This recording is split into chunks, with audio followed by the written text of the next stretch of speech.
So let's just lead into that question then of what the pandemic was like for you. And you can go back a year and a half ago for both stores. Obviously, sales and Papillion were great, but just kind of talk about that time period for you as a small business owner. You know, the fear, the anxiety, okay, what are we going to do now? Just kind of walk through that process and what it was like with Smallcakes. Right.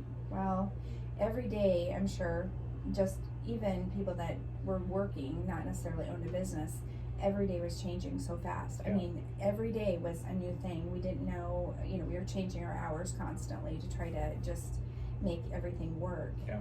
And not have to shut down. We did not shut down. In Kearney, we basically closed our doors. We did special orders, and then we do curbside, and we do deliveries and those kind of things. Okay. And that helped us stay open. Yeah. In Papillion, we did all those things, but we completely opened our doors. So other places that were closing during that time, we then were getting Omaha people coming over.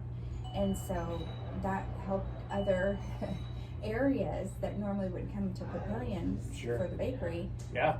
came over. And so, but yeah, it was hard. It was very stressful, not knowing every day what was going to happen.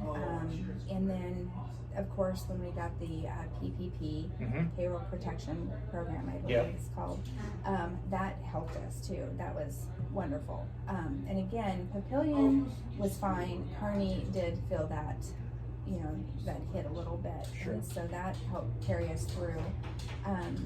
But we just started coming up with crazy ideas. So one of them was we called them our crap pack. Okay.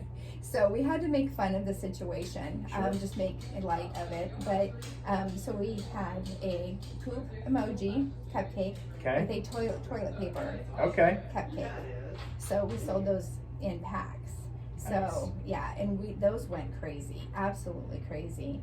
And then we started doing, like, if it was Christmas time, we did Christmas Santa crap packs. Every holiday we would do something with those. Sure. And we still are doing them a little bit. Of course, they've definitely slowed down a little Right. bit. But we did that. We started doing decorating kits to go. So Okay. then, because people, families were looking at things to do in their homes and still have fun, and so those went really well. Decorating cakes, we do a small cake, and then we'd send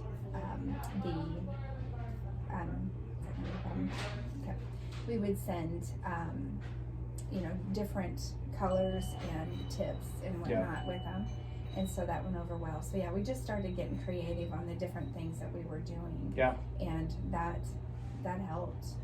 Yeah. I think people can appreciate the humor and what you were doing with the crap packs, and Most people. Yeah. Yeah. Not everybody, Right. but most people. well, Yeah. just kind of given the situation, I think that people can appreciate that, and that's I think it's a great story for the Papillion store because it probably gave you exposure Big time. that you hadn't had before. Right. I mean, being open where people could come in and come into the store, people had never heard of you before, so it gave you exposure that you may not have gotten otherwise. Oh no, absolutely. It was, and my husband said that it was so funny when things started happening, just every day changing. He's like, you know what? This might be a good thing as long as we can keep our people healthy. Sure. And we did. We tried to follow the best that we could with all of the, we tried to do that anyway. Right. That was really nothing new, but wearing our masks and that kind of stuff. But we had, I think, 3 out of all of our employees there that got COVID. And so we were able to keep our doors open.